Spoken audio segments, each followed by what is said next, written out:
Saludos cordiales, estimados espectadores. Las alarmas resuenan por toda Rusia mientras la guerra entra en una nueva fase. Damas y caballeros, el mundo está presenciando cambios sísmicos sin precedentes. Desde los campos de Ucrania hasta el ardiente estrecho de Hormuz, el equilibrio del poder está siendo alterado de manera espectacular. ¿Estamos acaso muy cerca del final de los enfrentamientos más prolongados del siglo XXI? Las alarmas están sonando intensamente en todo el territorio ruso, marcando un giro dramático y cruel en el conflicto. Por primera vez desde que comenzaron los disparos, la situación ha dado un vuelco espectacular.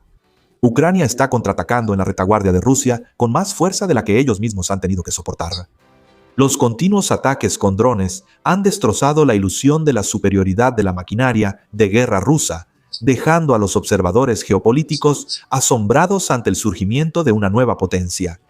El pasado mes de marzo fue el momento en que se estableció este giro estratégico, cuando la cantidad de drones ucranianos que cruzaron la frontera superó oficialmente la escala de los ataques del adversario.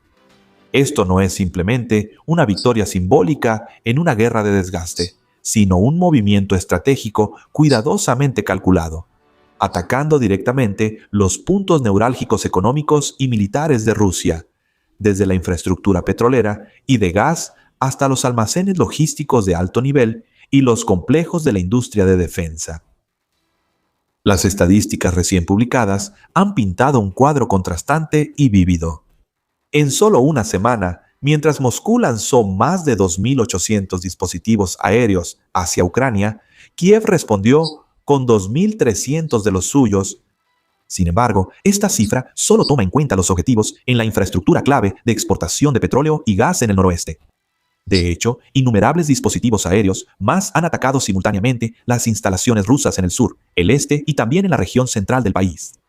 Lo más destacado fue el ataque a gran escala contra los puertos estratégicos de Primos y Ust-Luga el 30 de marzo, con la participación de aproximadamente 200 dispositivos aéreos que coordinaron sus operaciones de manera sincronizada para paralizar el sistema de defensa aérea enemigo.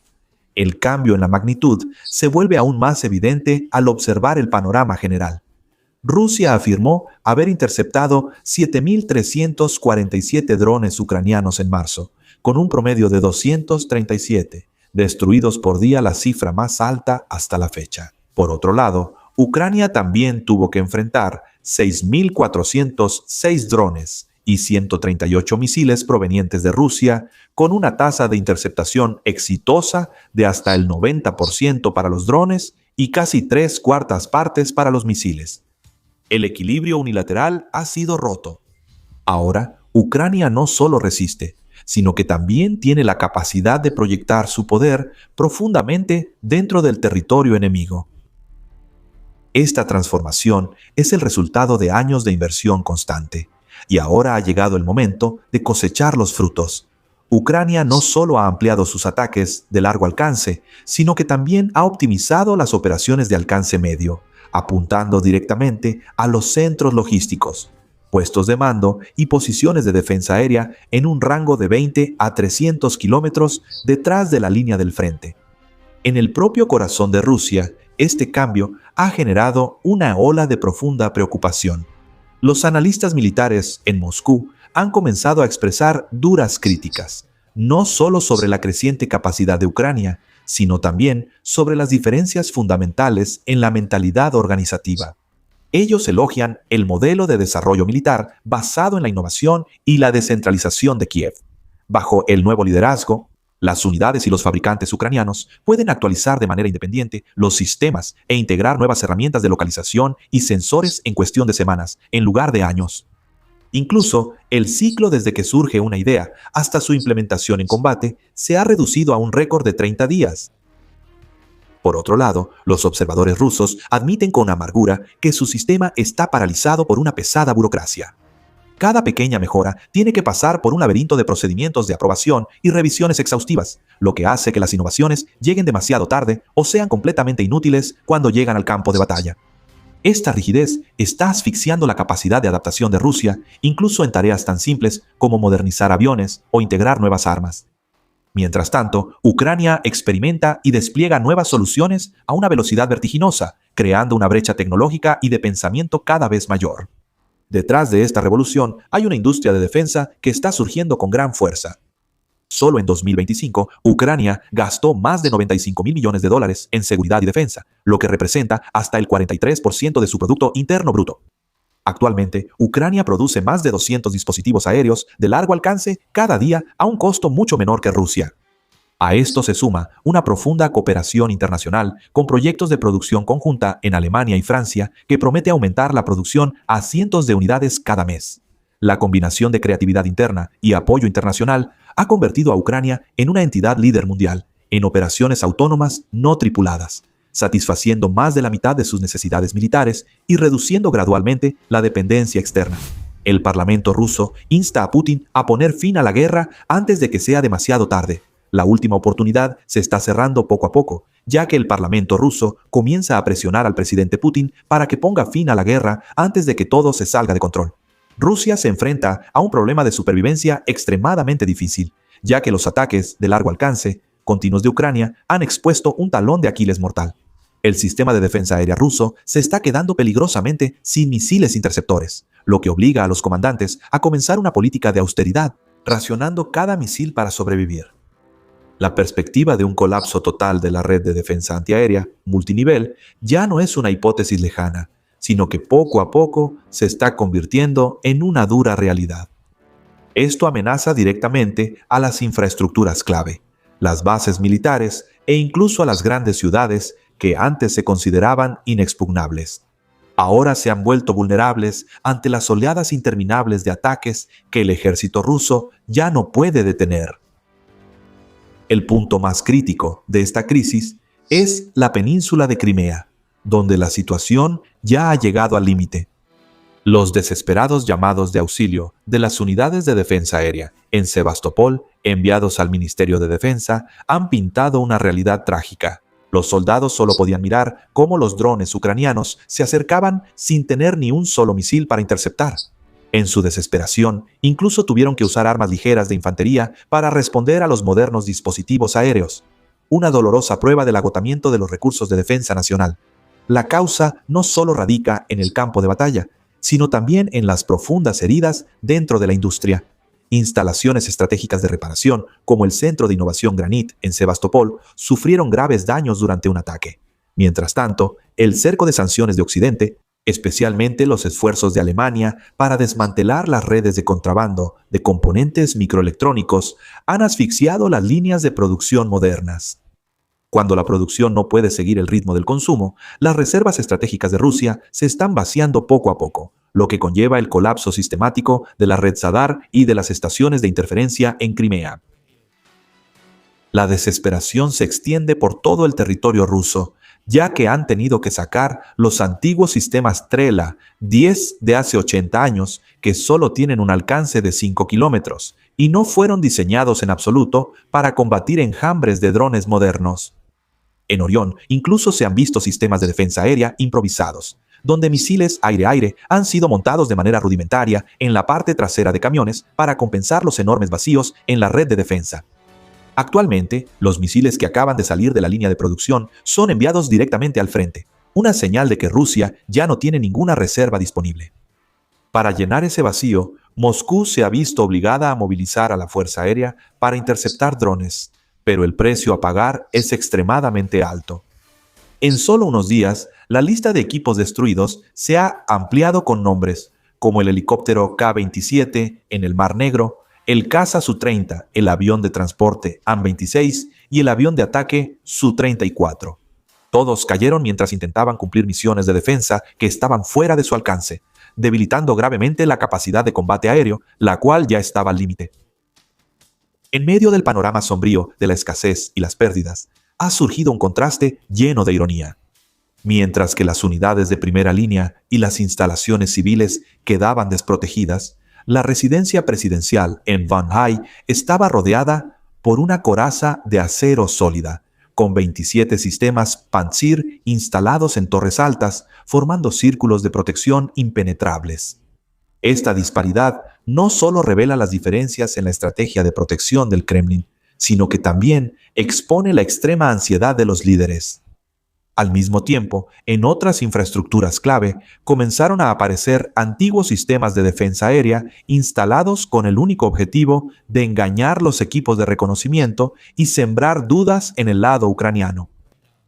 Sin embargo, estas medidas de camuflaje difícilmente pueden ocultar el hecho de que la capacidad de defensa aérea de Rusia se está desgastando día a día, empujando al país a una crisis de confianza y estrategia más profunda desde que comenzó la guerra.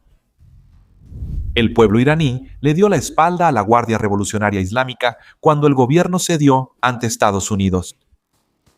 El juego geopolítico en Medio Oriente acaba de presenciar un giro sorprendente cuando Irán decidió retroceder por completo solo 4 días después de soportar un bloqueo asfixiante por parte de Estados Unidos. Se hizo una declaración impactante. Teherán no solo aceptó reabrir el estrecho de Hormuz, sino que también puso fin a su programa nuclear y se comprometió a devolver todo el uranio enriquecido. Si esta información se confirma, esto sería una rendición incondicional, un final trágico y sorprendentemente rápido para una potencia que alguna vez proclamó ser firme en la región. Esta rendición fue como un balde de agua fría para los simpatizantes de Irán, provocando una fuerte indignación interna y llevando a la gente a criticar amargamente a su propio gobierno al darse cuenta de que la posición del país se había derrumbado por completo en el tablero del poder. En ese contexto, el presidente Trump rápidamente hizo declaraciones triunfantes, afirmando que el estrecho de Hormuz estaba despejado y listo para las actividades comerciales. Aunque hubo algunos pequeños errores en los nombres dentro del documento, el mensaje central era inamovible bajo el control de Estados Unidos. Irán ahora se ve obligado a desmantelar apresuradamente los campos de minas marinas para devolver al mundo las rutas marítimas vitales, igual que antes de que estallara la guerra. Sin embargo, un velo de incertidumbre sobre la verdad comenzó a extenderse cuando la declaración del Ministerio de Relaciones Exteriores de Irán presentó un contenido opuesto. Según Teherán, la apertura del estrecho es solo temporal, vinculada al acuerdo de alto el fuego en Líbano, y terminará en unos 5 días. También enfatizaron que los barcos solo pueden navegar siguiendo rutas coordinadas específicas detrás de islas como Los Sac o Qassim, en lugar de las rutas internacionales habituales. Entonces, ¿quién está mintiendo realmente en este tenso juego de inteligencia? La respuesta está justo en los mapas marítimos en línea. La realidad ha revelado un escenario muy diferente. Un barco griego que transportaba 2 millones de barriles de crudo cruzó con total descaro el centro del estrecho de Hormuz, siguiendo la ruta antigua a pesar de haber apagado su dispositivo de localización. Incluso un crucero que salió del puerto de Dubái también cruzó el estrecho por la ruta principal con el dispositivo de localización encendido y visible para todo el mundo, demostrando que no necesitaban seguir ninguna de las rutas coordinadas y restringidas que Irán había propuesto. Esto demuestra que las declaraciones de Teherán probablemente solo sean un esfuerzo desesperado, nhằm giữ lại chút thể diện cuối cùng. cuando en realidad el estrecho ya está completamente fuera de su control.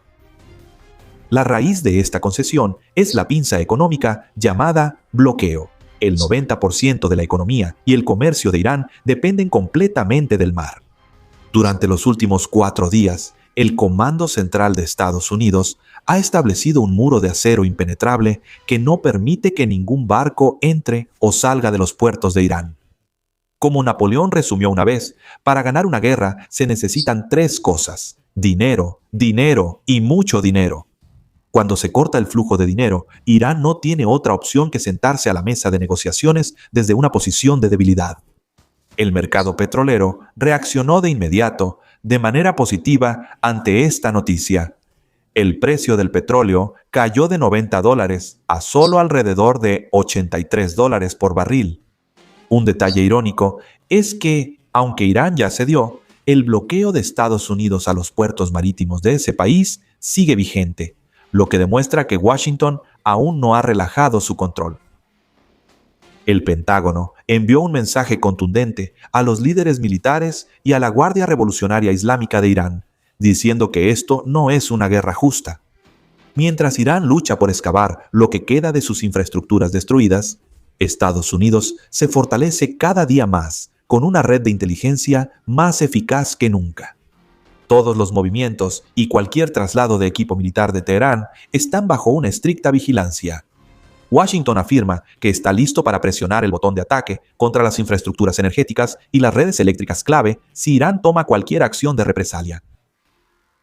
Las cifras estadísticas han demostrado la eficacia devastadora del bloqueo.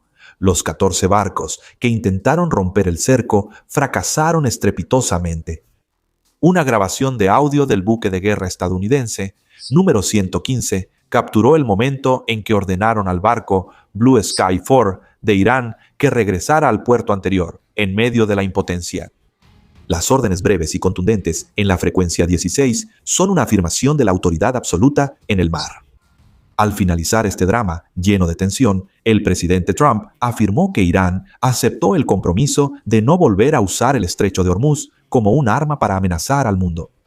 Aunque la autenticidad de este compromiso a largo plazo sigue siendo una incógnita, hay un hecho que no se puede negar. El régimen iraní actual prácticamente se ha quedado sin cartas para negociar en el tablero geopolítico mundial. Si los líderes en Teherán realmente sienten que están cayendo nuevamente en una crisis de supervivencia, creo que no dudarán en jugar su última y única carta. Eso sería atacar a los países del Golfo y bloquear completamente el estrecho. Sin embargo, la tragedia de Irán radica en que, con cada día que pasa, su poder sobre el estrecho de Hormuz se va erosionando a largo plazo. Ahora, los países del Golfo comprenden plenamente el precio de la dependencia. Ellos entienden que Irán está dispuesto a llevar a cabo actos de terrorismo económico, incluso contra países que no están involucrados en el conflicto, solo para mantener su poder. Por esa razón, una ola de diversificación de rutas de transporte está ocurriendo con más fuerza que nunca para escapar del control del estrecho de Hormuz. Arabia Saudita ya ha desviado alrededor del 40% de su petróleo crudo a través de un sistema de oleoductos transnacionales que desemboca directamente en el Mar Rojo. Los Emiratos Árabes Unidos también están acelerando proyectos similares para transportar petróleo por oleoductos y cargarlo directamente en el Golfo de Omán, evitando el estrecho de Hormuz. Incluso Irak también está insinuando planes para construir un superoleoducto a través de Oriente Medio que llegue directamente a Europa. Aunque se sabe que estos grandes proyectos no se pueden completar de la noche a la mañana, a largo plazo, cuando el mundo dependa menos de Hormuz, Iran sẽ vĩnh viễn mất đi công cụ gây áp lực hiệu quả nhất của mình. la preocupación de los líderes iraníes no se detiene en las fronteras exteriores. Están enfrentando una ola de críticas dentro del propio país tras el anuncio sobre el estrecho de Hormuz. En los canales de redes sociales y Telegram afines al gobierno, el ambiente se está volviendo más caótico que nunca. El pueblo iraní se siente traicionado y humillado al extremo. Se están haciendo preguntas dolorosas. ¿Y qué pasa con la sangre y el sacrificio de los mártires y de las decenas de altos comandantes que han caído? Si al final tienen que abrir el estrecho tan fácilmente, ¿cuál es el significado de esos sacrificios? La opinión pública iraní está indignada ante la ambigüedad del gobierno. No pueden entender por qué el país renunció a todas sus ventajas de negociación de manera tan repentina. La confusión de las autoridades, al explicar lo que realmente está sucediendo, solo aumenta la indignación del público. Sin embargo, con la crisis en el estrecho, otra carta estratégica también está sobre la mesa: la cantidad de uranio enriquecido enterrado bajo tierra en Irán. El presidente Trump acaba de hacer una declaración dramática sobre lo que él llama el polvo nuclear que los bombarderos B-2 de Estados Unidos recuperarán. Afirmó que no se intercambiará ningún dinero bajo ninguna forma y que este acuerdo está completamente separado de la situación en Líbano, aunque Estados Unidos seguirá manejando a Hezbollah por su cuenta. En mi opinión, el polvo nuclear al que se refiere el señor Trump es en realidad aproximadamente 400 kilogramos de uranio enriquecido al 60% que se almacena en Esfahán y otras instalaciones nucleares. Este es un nivel muy cercano al grado de...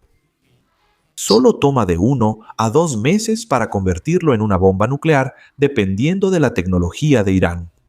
Dejar esta cantidad de material peligroso en manos de Teherán es un riesgo que Washington no puede aceptar, y parece que Irán se ha visto obligado a aceptar devolverlo. Sin embargo, el tema del dinero sigue siendo una incógnita muy polémica.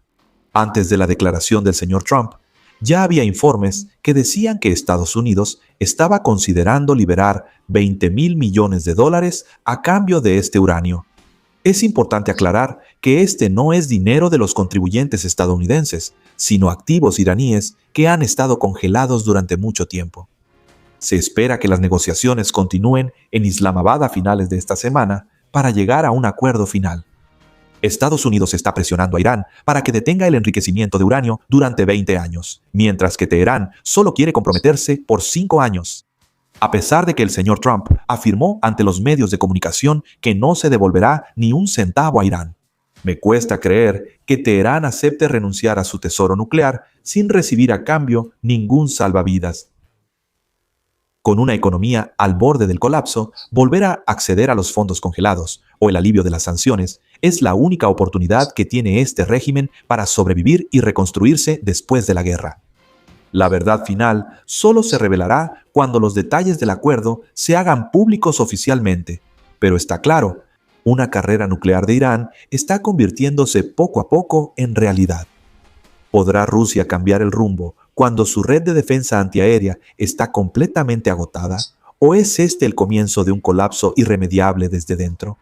Y según ustedes, ¿el retroceso repentino de Irán se debe a una presión económica insoportable o en realidad es un arreglo político encubierto para proteger la supervivencia del régimen?